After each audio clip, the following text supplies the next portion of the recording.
What did Sorhan say about it?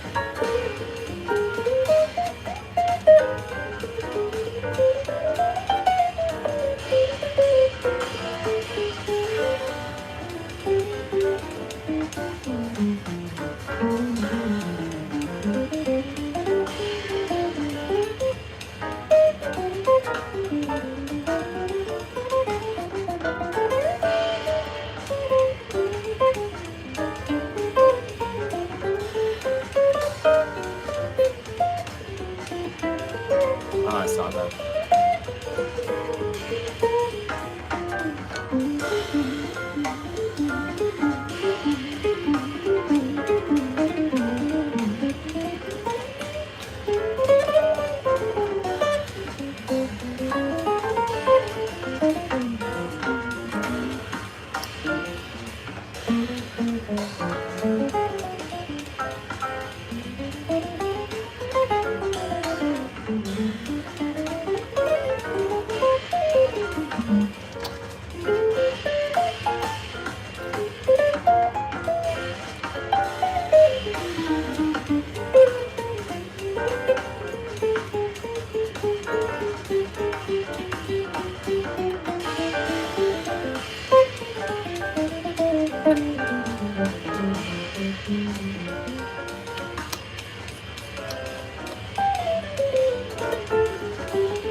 Alright, you were amazingly controlling in that interview, by the way. Thank you. I guess that's a compliment. I'll take it as one. You know, I was trying to keep my composure, keep my excitement. You know, it's not every day you interview a legend. Controlled, thank you. I knew what you meant.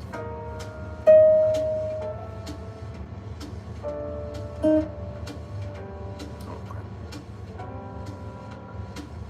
Forgot about the camera.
Never had a church gig.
Hey, Randy.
Not everyone goes to church. No. Have you been a professional musician and not done a church gig? How have you been? I've always only done Marvin. I've only been in one band my whole life. I've done like a few, like, jazz gigs here and there. I mean, like, more than most people, I guess. But, like, it was always, like, with Danny and a bass player. I just never wanted to do stupid shit. And we'd always make enough money. So, just never really had a reason to. And we seen the video saying you are a fake guitarist. No, but I would love to see that. That'd be awesome.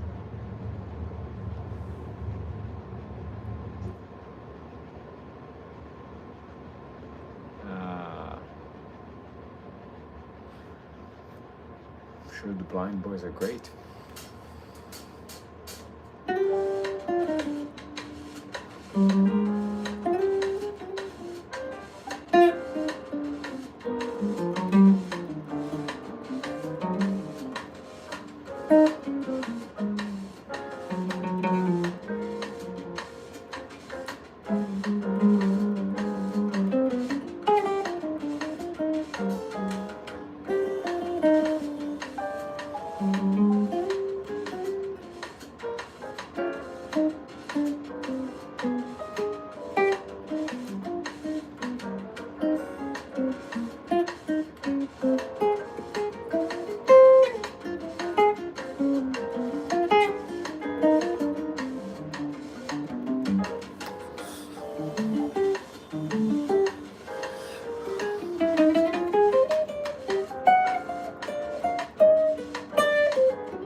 chill. I prefer this. All right. Um, Perfect nightcap. Hey, he speaks with us all. Thank you. This guy is so annoying. I love you too. Have you played every fret yet? Yes. Some cool scales for playing blues jazz. Oh, Don't need scales. We play with feelings over here.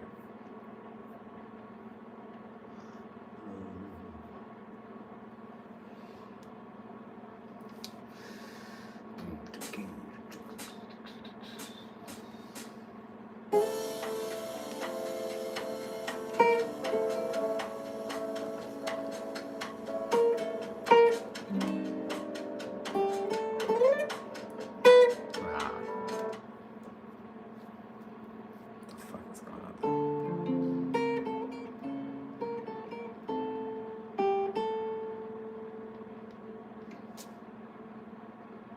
What's the... Oh. Sorry, guys. It's late.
Uh, mm, you gotta practice, dude. You gotta practice.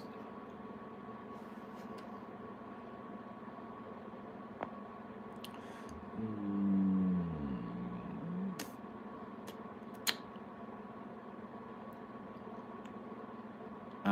Other Danny, no, this is my channel now.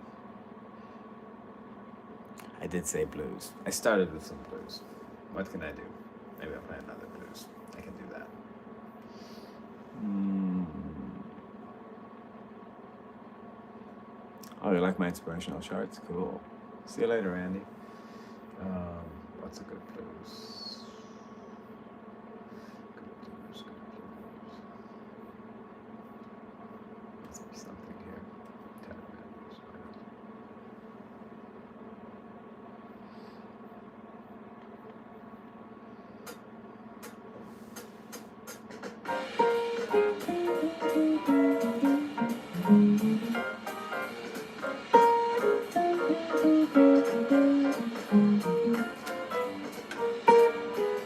Gig was awesome.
How do you teach playing through changes with continuous fast 16th note runs at a slow pace? I find it doable. I don't know.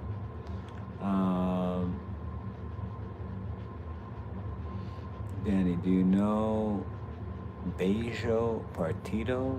but no, I don't know. I don't know a lot of Brazilian music. Sorry, it's not my thing.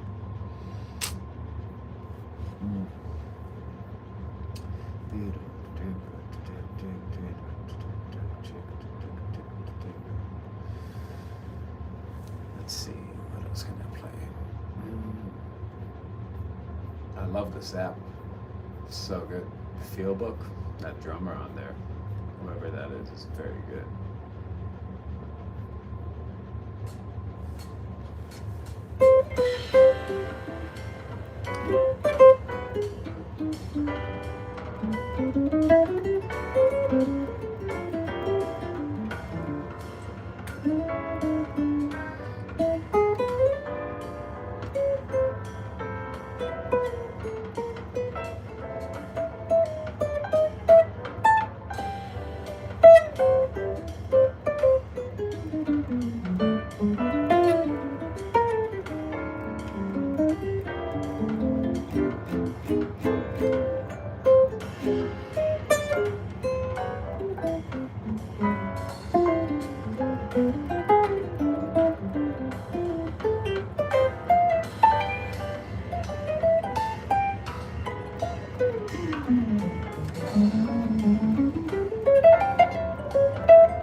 I don't really mess with alternate tunings.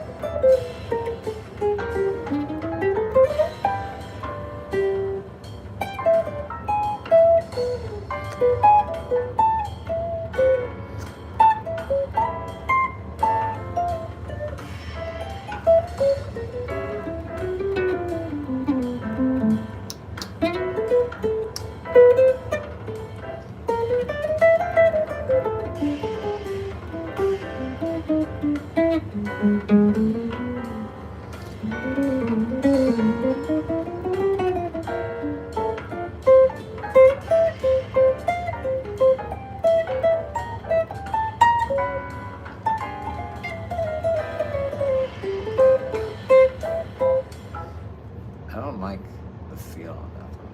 I like a more burning, like the boss or all of it. But I can't win them all.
Um, let's see. Check out the movie Swing Kids. Where's your Tyler? I'm selling that shit. Never play it. Thanks. If you ain't clamming, you ain't jamming. I'm clamming all the time. I just wanted to say that everybody who listened to Arkansas Jumper wish you played that riff from the start in the song, like at least one or. Oh, thanks. Yeah.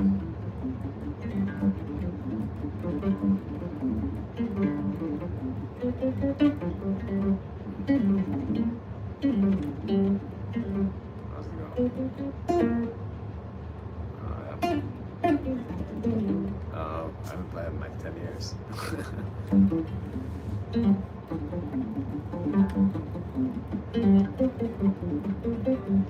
Can't remember it. So.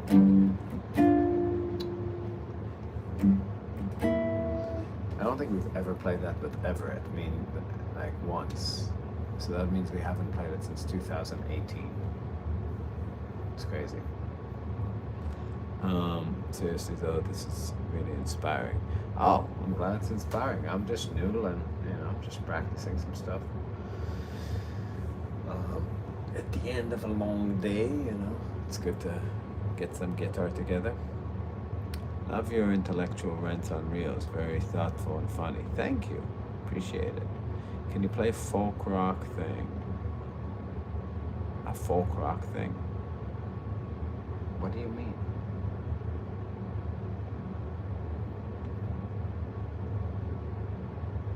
What is folk rock? What have you been working on lately? Just been teaching and making content.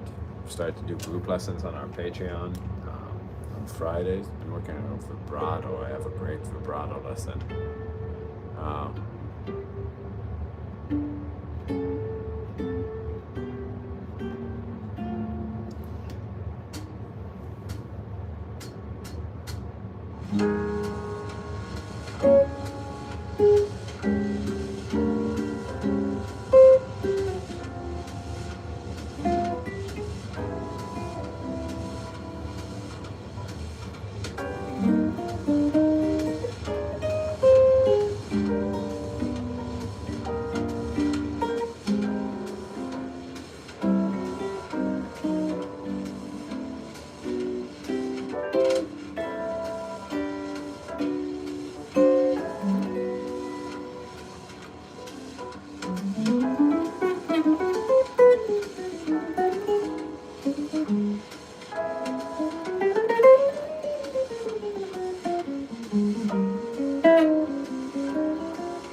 Guys come to Hawaii, or is the air travel a taboo?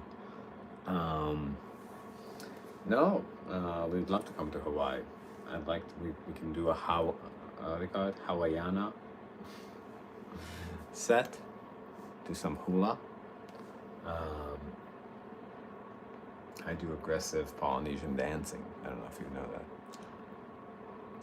I need to stop now. I must stay. I need to sleep now. I must stay. Sounding great. Thanks, Curtis.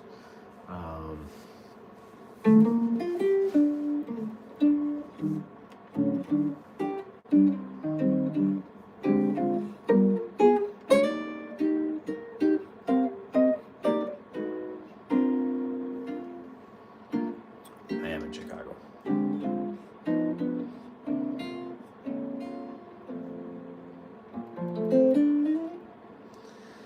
I should go to sleep too. I taught 8 lessons today, 8 hours of teaching. I have 8 more tomorrow.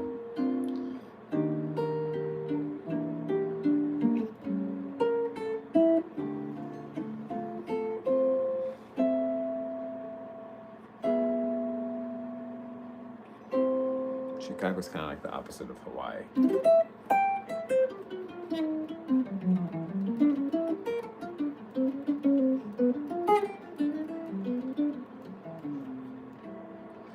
We're trying to say that we are cold and dangerous. Just practicing actually is inspiring. I'm getting off my ass tomorrow and practicing all day. Definitely a good idea.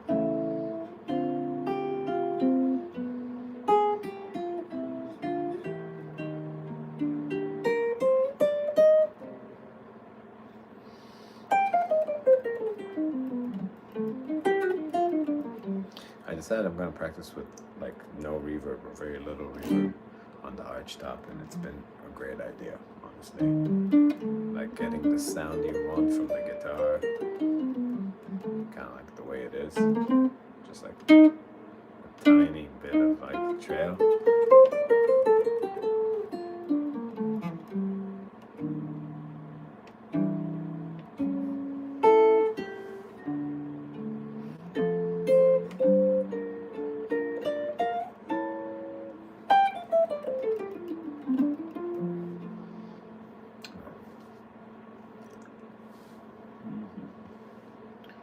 Chicago's not landlocked, unless you consider like being in the United States landlocked. 1514151.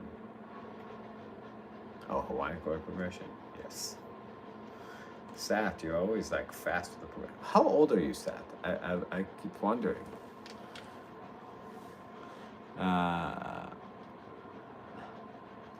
Hawaiian loves to resolve, you know.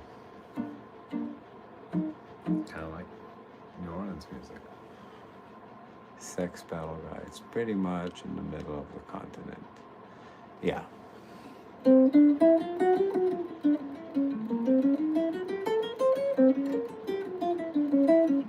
I've been practicing diminished stuff,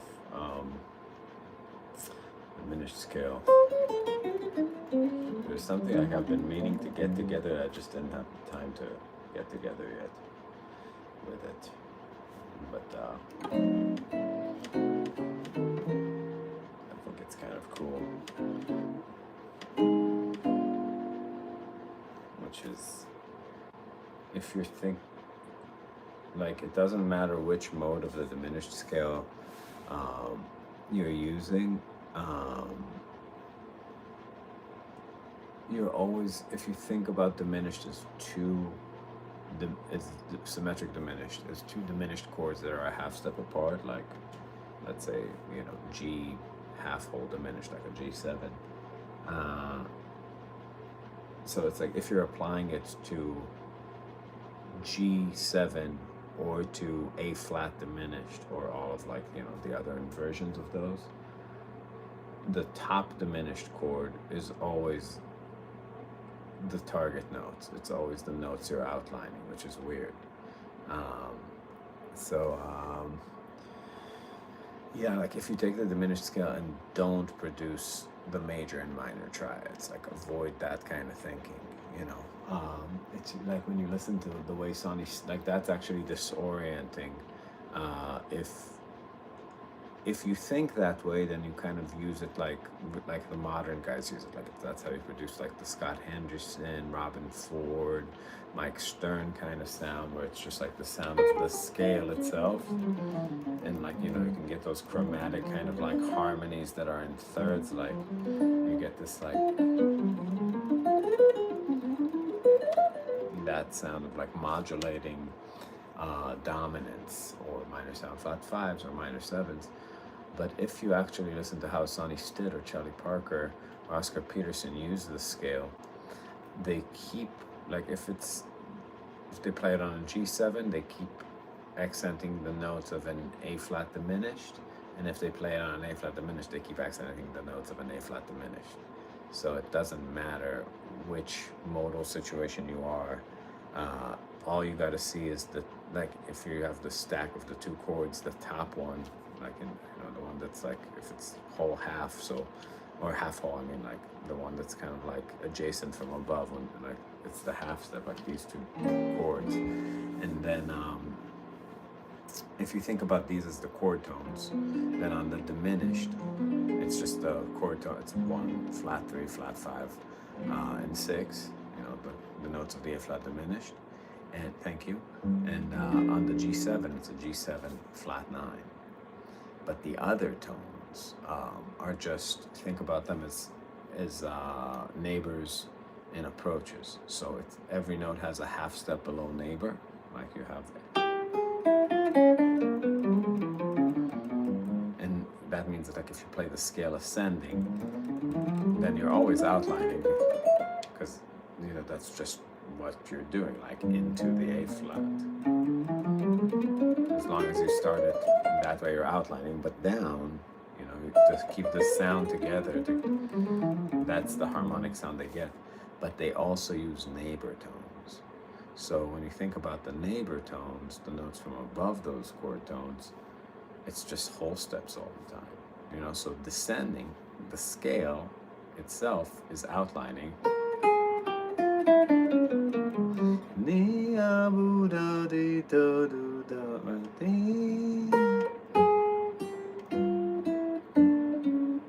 Kind of does this thing.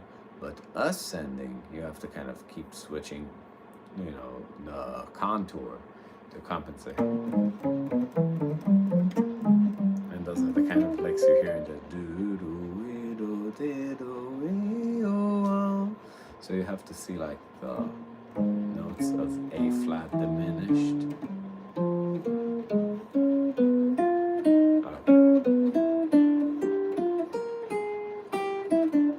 So on a 2-5-1, like.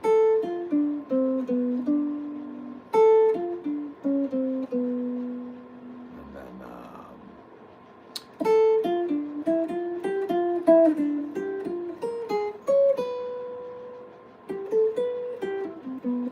that kind of sound, right?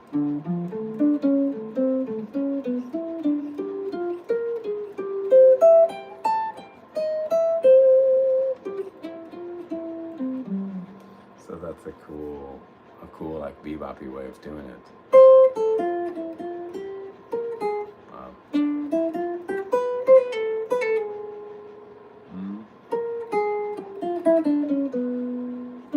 So if you just find the whole step, go down, it's like really like. And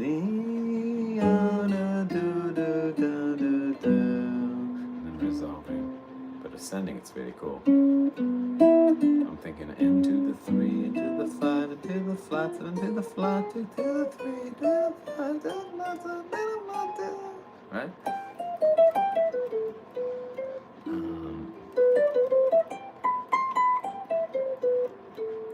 Gibson, yeah, it's 175.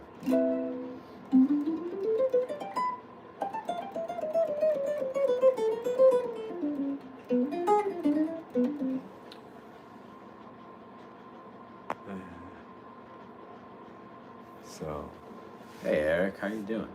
So yeah, I mean, like with the diminished scale, that's a really cool way of thinking about it. But like then you can just do it with like, if you have like, if you're holding down that like primary sound on the dominant, you could just add that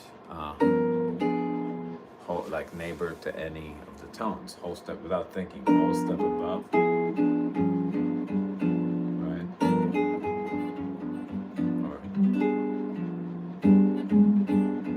Approaches. Right? Just kind of like, that's how you get like Barry Harris stuff, like all the dominants, but you can really get those dominant sounds on the G bass. Right? That's a B flat 7 with G in the bass. This is a D flat 7 with G in the bass. And if you just lower this one, that's an E7 with G in the bass. Every time you grab you know, I think that's the part that, like, you know, they don't tell you. And when you grab a drop 2, it's like you can see it, but you're still seeing it on the same tonality. So like, right, or like that's a G, right? That's a B flat.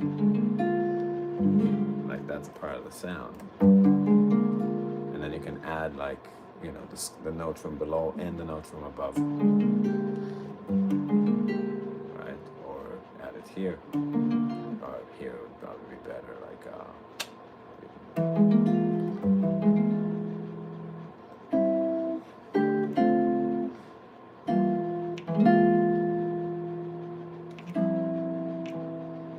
anyways.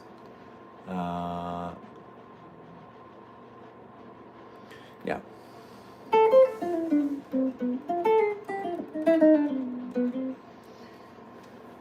All right. What can I play?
awesome improv. Thank you. I wondered what you could do with a 7 string. I could take the low string off and throw it in the garbage. The 2 types of diminished 7 chord functions. How long did it take to write whatever this one is called one of your best, most emotional song ever? How long? Oh, I don't remember. Not long. That one? Maestro.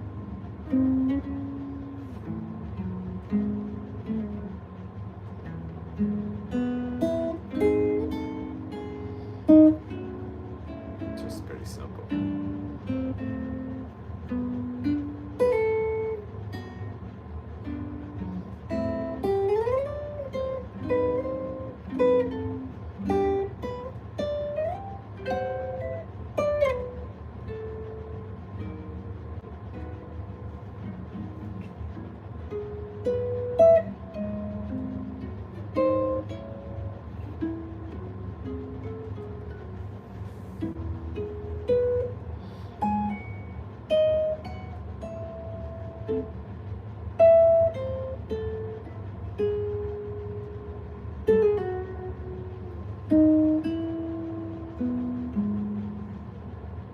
I like it.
Let's see.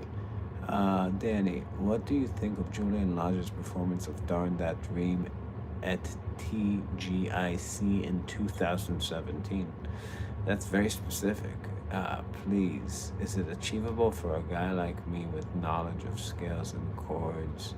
Your playing is very intentional and full of feeling. Well, first of all, thank you. I don't know you, and I don't know what's achievable for you. If you're young, your technique can probably improve quite a bit. You know, if you're old, you got to play with what you got. You don't try to, like. There's a lot of you guys, like, if you're past 50 and you're still trying to like get your speed together or some shit like that, 30's fine. You can learn a lot of shit at 30. Yeah, you can figure out a lot. You're not old. You know, there's a cementing process that happens in life. I'm not saying that old people can't play. What I'm saying, you have to first of all acknowledge. You know, again, I keep saying, it's like, think about it. It's exactly like dancing. Like, you know what I mean? If you, not to say that like you're gonna become a good dancer by playing, you won't. But I think it's really like, it runs completely in parallel. Like, it's gonna be really hard if you've never danced before. It's gonna be really hard for you to dance gracefully, like to do the robot and break dance and do shit like that at 30. But your body can still change and adapt and form in that way, and your brain can learn. You can teach it to your brain. There comes a point where it's impossible, or the energy it takes will make it improbable. And I think technique is the same thing, but that doesn't mean that like there's no dance that you'll be able to do well when you're 60. You could still move gracefully. You just have to understand your wheelhouse a little bit more. So like, you know, when I teach really old guys, I don't try to push it like to those places of like, get all the stuff, because it's like, that's a young man's game, and it's like, so when you do it young, you keep it for life. But you know, but if you're past a certain age, you have to just kind of look at sort of what's in your fridge and start cooking with that.